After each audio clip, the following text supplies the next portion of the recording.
Bonjour. Est-ce que l'on entre en psychanalyse comme on entre en thérapie?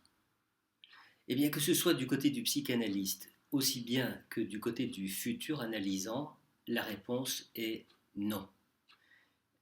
La différence peut paraître minime aux yeux du plus grand nombre, et pourtant, cette différence réside dans ce qu'on appelle aujourd'hui les entretiens préliminaires et que Freud appelait à l'époque le traitement à l'essai.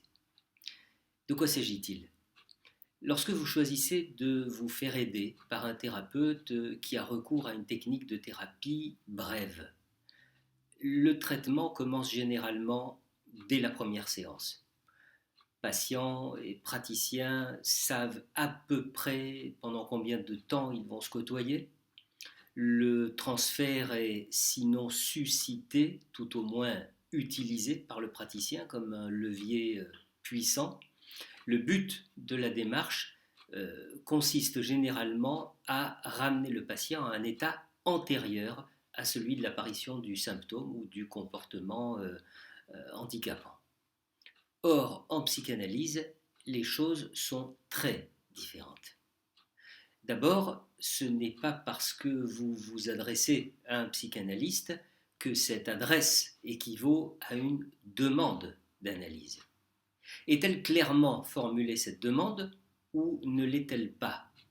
Si elle l'est, alors il faut en passer par l'étape des entretiens préliminaires.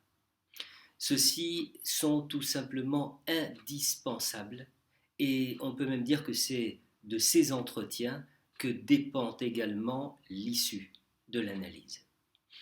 Vous pourriez pourtant vous dire que la présence d'un symptôme chez le patient euh, suffit amplement. Eh bien non, elle ne suffit pas. Il y faut le degré supplémentaire des entretiens préliminaires, une espèce de passage, de seuil à franchir.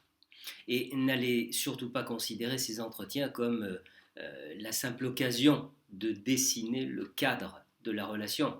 Parce que si l'établissement d'un contrat clair et précis est indispensable, l'objectif premier des entretiens préliminaires n'est pas là.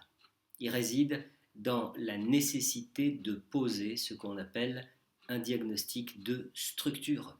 Et quand je dis diagnostic, cela n'a strictement rien à voir avec une quelconque évaluation à l'américaine qui emprunterait au modèle médical ses critères, ses mesures de capacité, ses degrés d'analysabilité, etc., etc.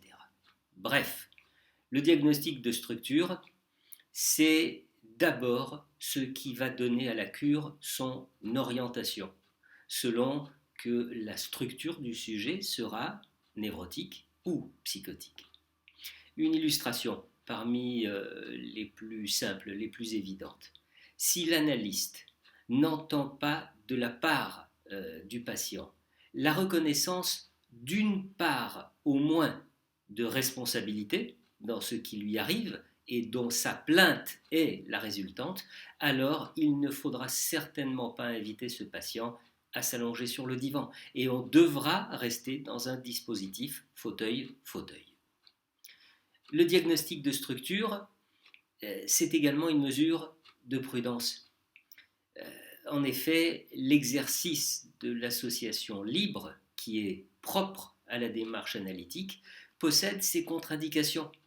Il présente parfois des risques notables de décompensation pour une structure psychotique qui n'aurait pas été détectée dès le départ.